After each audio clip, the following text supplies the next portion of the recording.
ప్రతిపక్షంలో ఉన్నప్పుడు ప్రభుత్వ ఉపాధ్యాయులకు ఎన్నో హామీ ఇచ్చారు. అధికారంలోకి వస్తే సమస్యలన్నీ పరిష్కరించడమే కాదు, డిమాండ్లను సైతం నెరవేర్చుతామని నమ్మించారు. అధికారంలోకి వచ్చి 20 నెలలు దాటుతున్నా కనీసం ఉపాధ్యాయుల వంకే చూడటం లేదు కూటమి సర్కార్. తమ సమస్యలు పరిష్కరించాలని రోడ్డెక్కిన ఉపాధ్యాయులపై కక్ష సాధింపు చర్యలకు పూనుకుంటున్నారు. కొత్త నిబంధనలు తెచ్చి ఏదో ఒక విధంగా భయపెట్టాలని చూస్తున్నారు.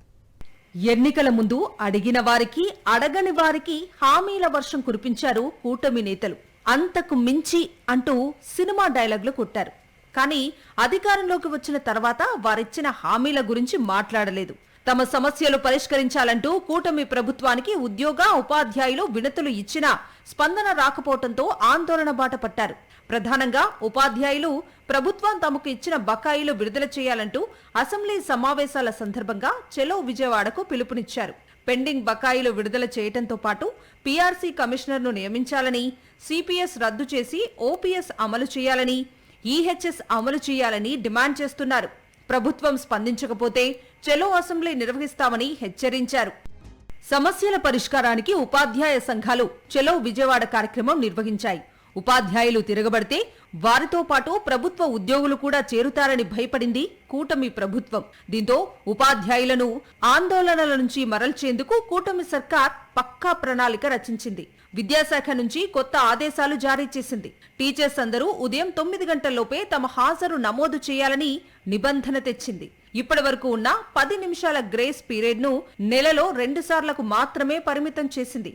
ఇక ఉదయం సెలవు పెట్టి మధ్యాహ్నం పాఠశాలకు వచ్చేవారు గంట ముందే హాజరు కావాలని, లేకపోతే లేట్ ఇన్ గా పరిగణించాల్సి వస్తుందని కొత్త రూల్ తెచ్చింది కూటమి సర్కార్. ఉదయం పాఠశాలకు హాజరై మధ్యాహ్నం సెలవు పెట్టిన వారు 12 గంటల 30 నిమిషాల కంటే ముందుగా అవుట్ టైం నమోదు చేస్తే వేగంగా వెళ్లిపోయినట్లు భావిస్తామని మెలిక పెట్టింది కూటమి ప్రభుత్వం.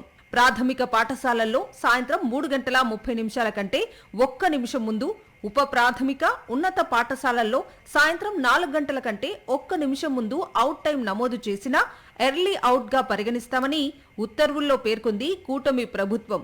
ఉదయం ఇన్ టైం నమోదు చేసి అవుట్ టైం నమోదు చేయకపోతే ఉదయం హాజరు నమోదు చేసిన వెంటనే పాఠశాల ప్రాంగణాన్ని విడిచి వెళ్లిపోయినట్లుగా పరిగణిస్తామని ఉత్తర్వుల్లో స్పష్టం చేసింది విద్యాశాఖ. విద్యాశాఖ ఇచ్చిన ఉత్తర్వులపై ఉపాధ్యాయులు, ఉపాధ్యాయ సంఘాల నేతలు, టీచర్స్, ఎమ్మెల్సీలు మండిపడుతున్నారు. కావాలనే ప్రభుత్వం ఉపాధ్యాయులపై కక్ష సాధింపు చర్యలకు దిగిందని ఆగ్రహం వ్యక్తం చేస్తున్నారు. కూటమి ప్రభుత్వం సంపద సృష్టి అంటే ఉద్యోగులకు, ఉపాధ్యాయులకు వింత రూల్స్ పెట్టి వేతనాలు కట్ చేయటమేనా అంటూ ప్రశ్నిస్తున్నారు. మారుమూల ప్రాంతాల్లో పనిచేస్తారు, అక్కడ కొన్ని చోట్ల నెట్వర్క్ ఉండదు, ఫోన్స్ పనిచేయవు. అందరూ ఒకేసారి ఫోన్స్ ఉపయోగించడం వల్ల అక్కడ నెట్వర్క్ కూడా ప్రాబ్లం అవుతుంది.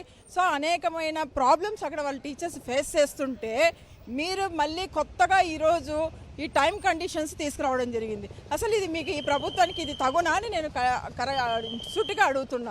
విద్యా వ్యవస్థలో మార్పులు తీసుకురావటం అంటే ఉపాధ్యాయులను ఇబ్బందులకు గురి చేయటం కాదని హితవు పలుకుతున్నారు. ఇప్పటికైనా సమస్యలను పరిష్కరించి ఎన్నికల ముందు ఇచ్చిన హామీలను నెరవేర్చాలని ఉపాధ్యాయులు కోరుతున్నారు. విద్యాశాఖ విడుదల చేసిన ఉత్తర్వులను వెంటనే వెనక్కి తీసుకోవాలని వారు డిమాండ్ చేస్తున్నారు. ప్రభుత్వం స్పందించకపోతే పోరాటం తప్పదని హెచ్చరిస్తున్నారు.